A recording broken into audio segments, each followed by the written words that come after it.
Olá, queridos e amados irmãos, a graça e a paz do nosso Senhor Jesus. Eu sou a missionária Alessandra Rocha, do canal A Verdade que Fortalece. Este canal que foi criado para estudarmos a Bíblia Sagrada, verso a verso, o texto em seu contexto, com a finalidade de alcançarmos o maior entendimento da vontade de Deus para as nossas vidas e para que possamos edificar e fortalecer a nossa fé. Estamos na nossa terceira lição da Epístola aos Hebreus, que nós a intitulamos de A Glória da Nova Aliança em Cristo, Fé, Perseverança e Santidade da Igreja. Estamos estudando a unidade 1, o propósito do Evangelho. E o assunto de hoje é Jesus superior aos anjos, que está em Hebreus, no capítulo 1, versículos 5 ao versículo 14. Na aula de hoje, o assunto que abordaremos já foi introduzido na aula passada, na qual o autor reconhece e leva-nos a reconhecer porque Jesus tinha de tornar-se um homem verdadeiro a fim de ser eficaz como sumo sacerdote em favor dos homens. Função essa que nenhum anjo poderia cumprir. O autor certamente entendia que os judeus, seus leitores, tinham em alta estima os anjos e considera necessário demonstrar a superioridade de Cristo a esses mensageiros celestiais reverenciados. Uma das razões pelas quais os judeus tinham tanta reverência pelas leis que Deus lhes deu no tempo de Moisés é que eles acreditavam que os anjos que lhes entregaram essas leis. Portanto, vimos o quanto é importante que o autor demonstre que Cristo, o centro do Evangelho, é maior que esses anjos. O caráter glorificado de Cristo pressupunha sua superioridade aos anjos, mas um problema surgia acerca de sua humanidade. Porém, Cristo é superior na sua natureza. O autor começa com uma lista de citações do Antigo Testamento que se propõe a demonstrar a extensão da superioridade de Cristo. Este é o assunto da nossa aula de hoje. E como de costume, antes de começarmos a nossa aula, eu quero lembrar aos irmãos que na descrição desse vídeo vocês encontram a bibliografia, que é a lista de autores e teólogos que nós consultamos para realizar as nossas aulas. E também informar a todos vocês que podem encontrar a lista de todas as aulas disponíveis no canal no YouTube de forma rápida, através da hashtag AVF Alessandra Rocha, tudo junto, entre aspas, em letra minúscula. E ainda quero pedir a vocês que orem por essa obra e participem de nossas aulas, deixem seus comentários, dúvidas e sugestões e divulguem também o nosso canal, para que juntos nós possamos evangelizar, transformar e fortalecer vidas com o estudo da Palavra de Deus. Vamos agora colocar o nosso coração na presença do Senhor e fazer uma breve oração. Senhor Deus, gracioso e generoso Pai, que o Senhor possa nos iluminar a nossa mente para compreendermos esse estudo. Retire de nós todo falso entendimento a respeito dos anjos e do nosso Senhor Jesus Cristo e nos edifique em nossa fé. Desde já nós te agradecemos, em nome de Jesus. Amém. Jesus superior aos anjos. Vamos ler Hebreus capítulo 1, do versículo 5 ao versículo 6. Pois a qual dos anjos Deus em algum momento disse: Você é meu filho, e hoje eu gerei você. E outra vez: Eu lhe serei pai, e ele me será filho.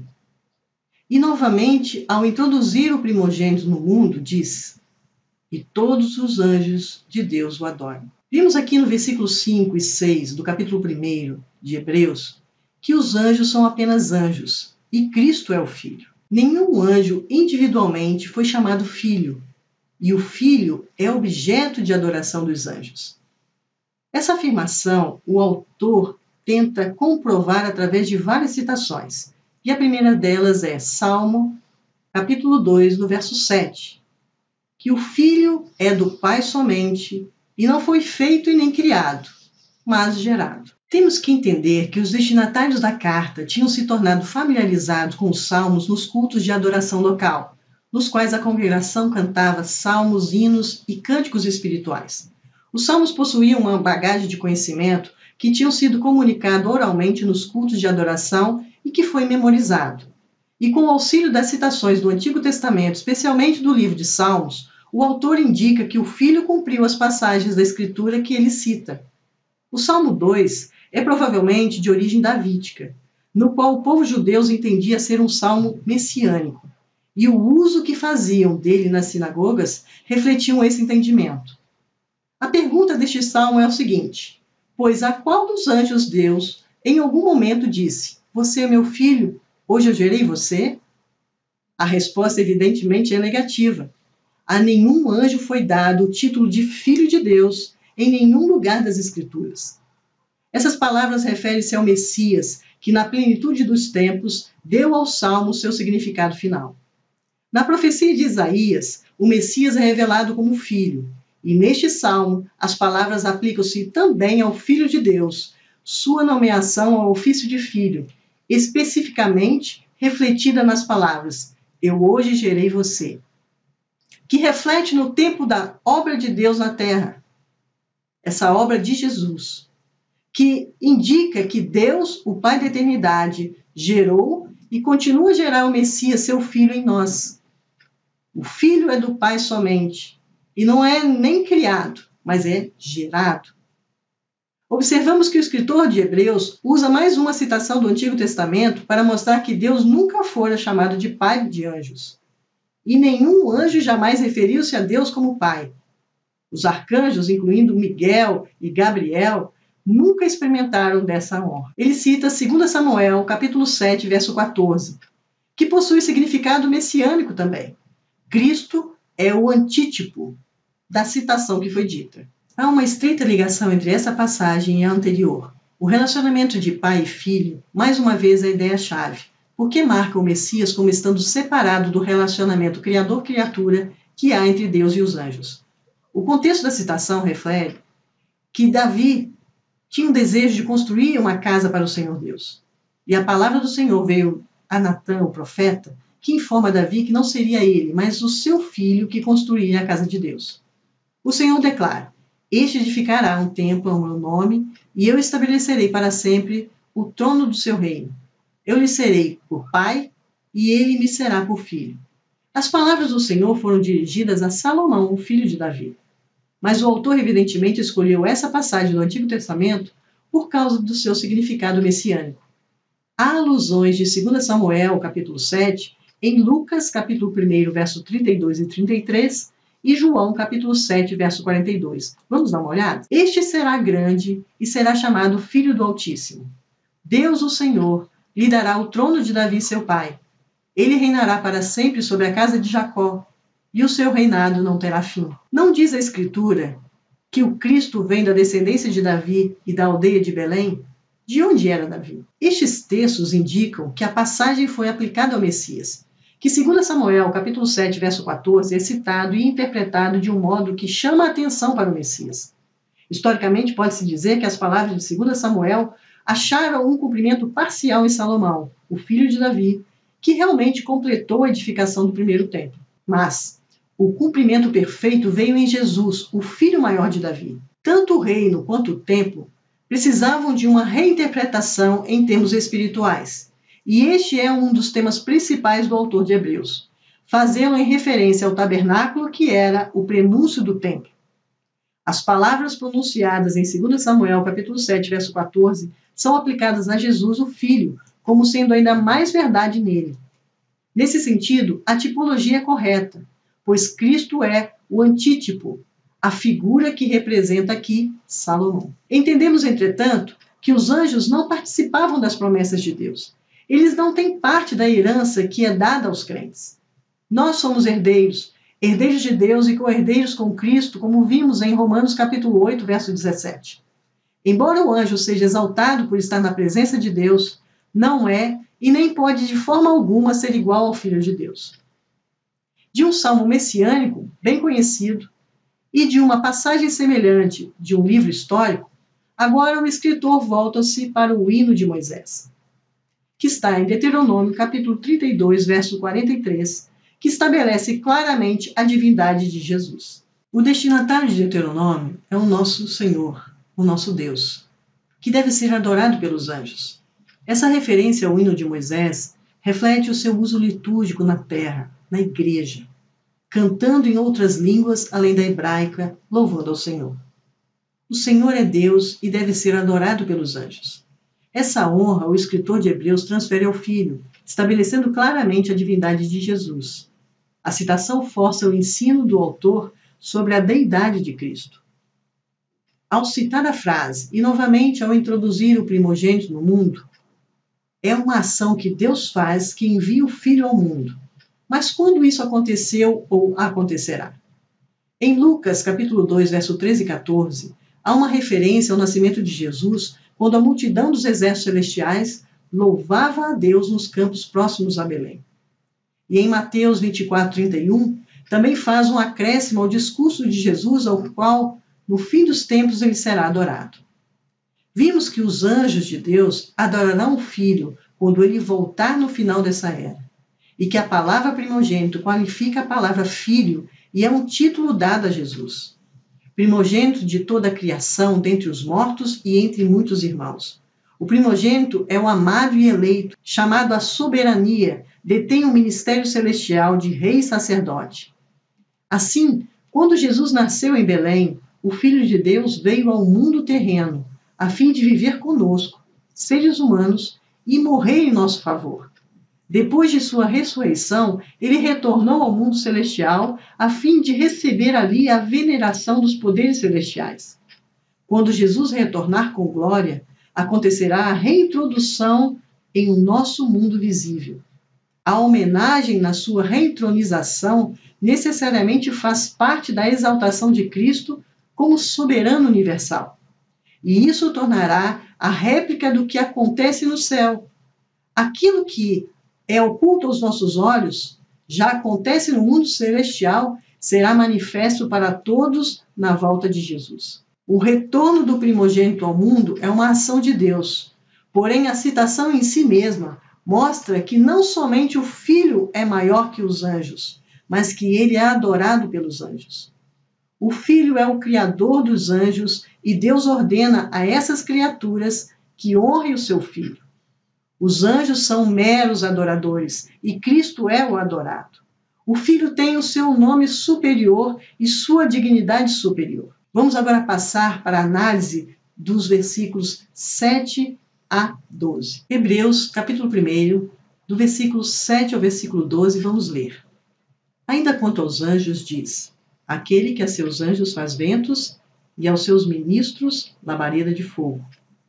Mas a respeito do Filho diz: o teu trono, ó Deus, é para todo sempre, cetro de justiça é o cetro do teu reino.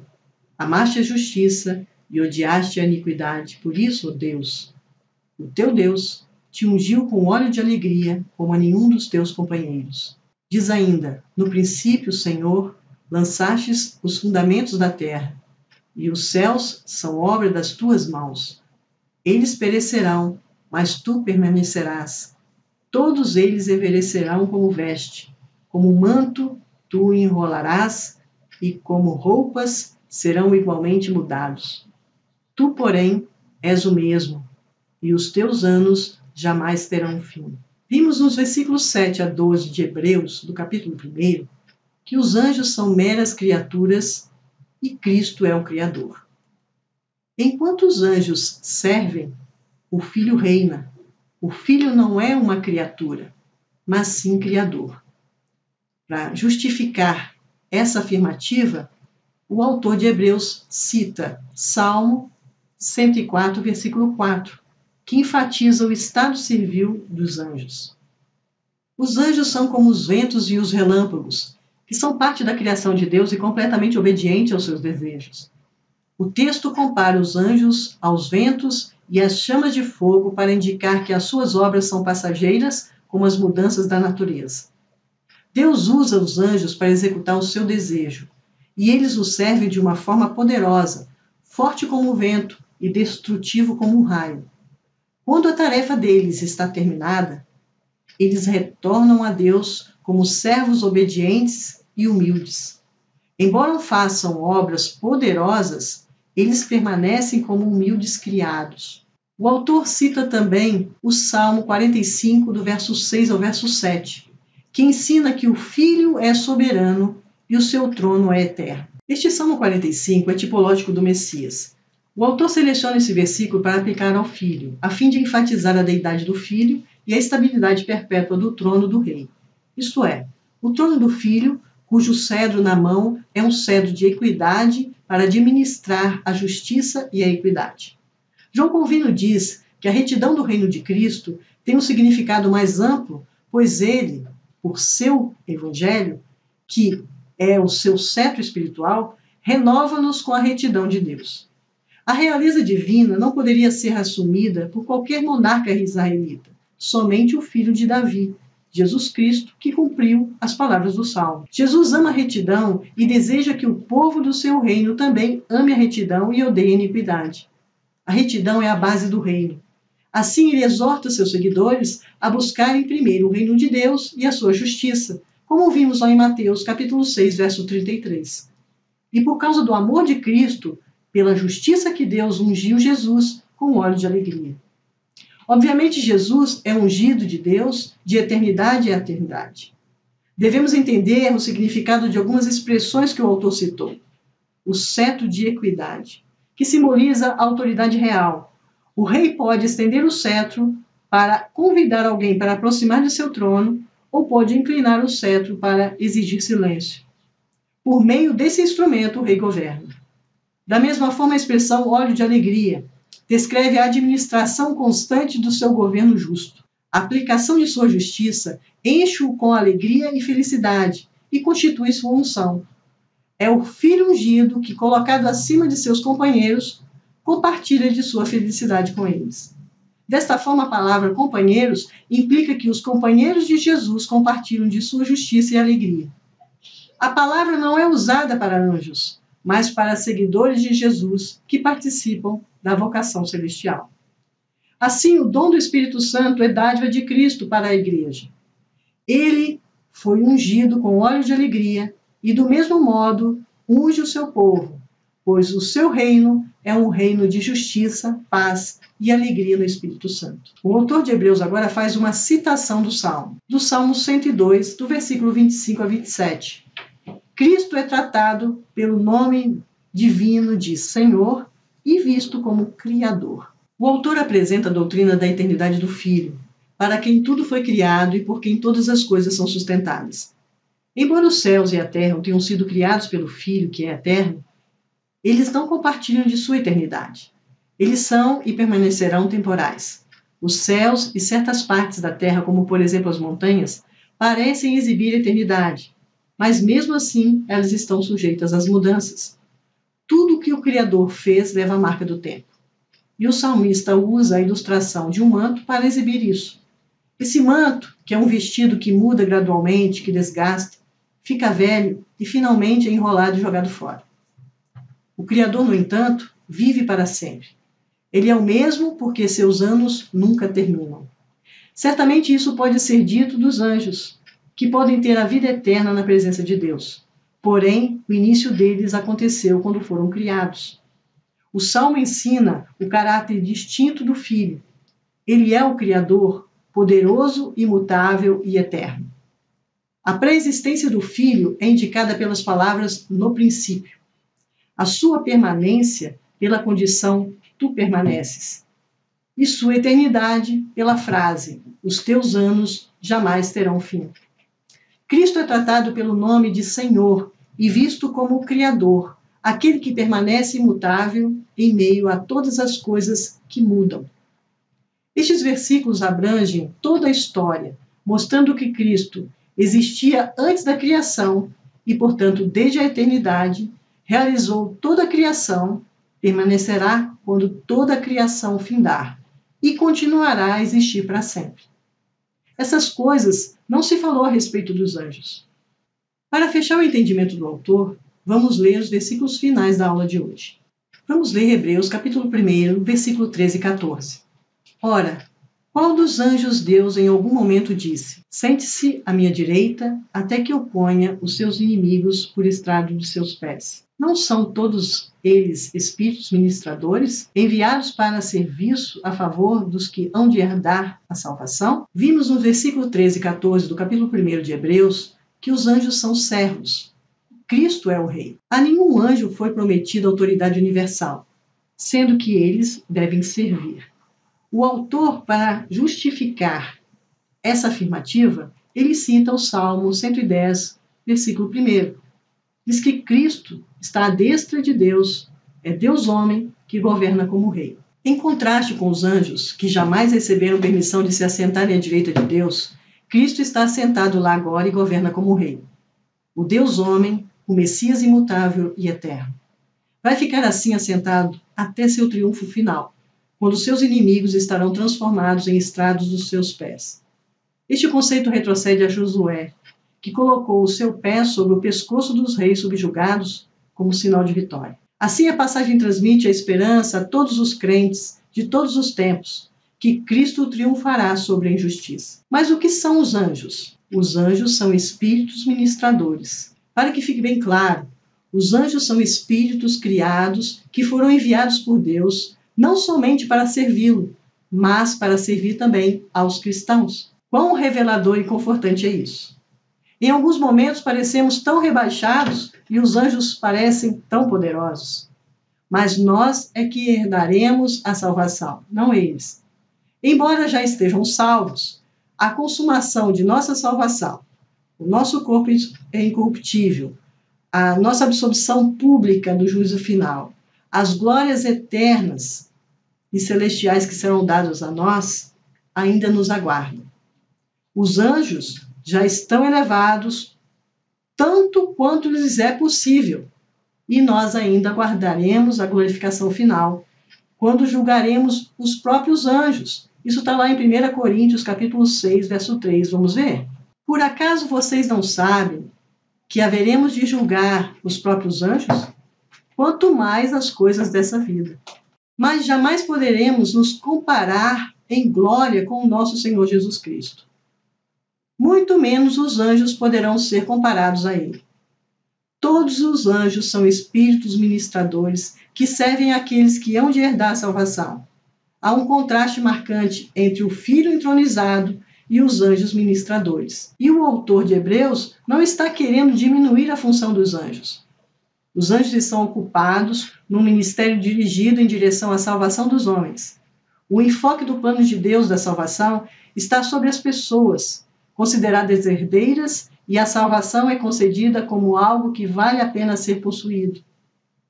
O resumo do argumento do autor é que Cristo é maior que os anjos, porque é Filho de Deus encarnado. Os anjos são espíritos ministradores que refletem o cuidado providencial do Senhor para com os remidos. A síntese argumentativa do autor é essa: que Cristo é Criador do universo, que Cristo é Redentor de seu povo e Rei que governa à destra de Deus. A figura final do capítulo 1 é o Filho de Deus, que é apresentado não pelo nome, mas antes como Criador do universo, Redentor de seu povo e Rei que governa à mão direita de Deus. O autor formula temas que ele desenvolve no restante de sua epístola. Ao observarmos as 7 citações do Antigo Testamento, é interessante destacar a sua progressão. Elas tratam do eterno relacionamento de Deus com o Filho, sua vinda ao mundo, sua unção por Deus e o seu reinado. O Filho de Deus é superior aos anjos, e ele não descreve isso para desacreditar os anjos, mas para dirigir a atenção à posição exaltada do Filho. Ele prova o seu argumento ao citar o Antigo Testamento 7 vezes, principalmente o livro de Salmos. O autor mostra que o Filho de Deus é eterno e imutável.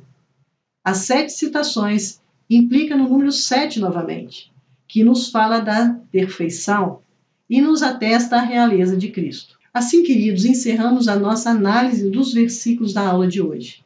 Agora passemos às nossas considerações finais. Jesus é superior, os anjos inferiores. Anjos. Como na época havia culto aos anjos, hoje também há. Como pessoas faziam orações aos anjos, hoje também fazem. Mas isso é errado. Os anjos adoram e servem, e não devem ser servidos ou adorados. Eles serviram no nascimento de Jesus, serviram a Jesus no sofrimento do Getsemane, e ainda hoje servem aos eleitos. A serviço de Jesus, ainda hoje os anjos nos servem e protegem. Jesus. Todo culto deve ser dado a Jesus. Jesus é maior que as maiores criaturas que existem. A grandeza do Criador veio falar conosco quando Jesus nasceu. Ele odeia a iniquidade, ama a justiça. Ele está ungido com alegria.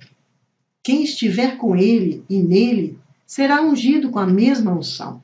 No Salmo 16:11 diz: Tu me farás ver os caminhos da vida. Na tua presença há plenitude de alegria. e à tua direita há delícias perpetuamente. Assim, queridos, encerramos a nossa aula de hoje. Vamos orar? Senhor Deus, gracioso e generoso Pai, pedimos ao Senhor que nos conceda graça para internalizarmos em nossos corações esses ensinamentos a respeito do nosso Senhor Jesus Cristo.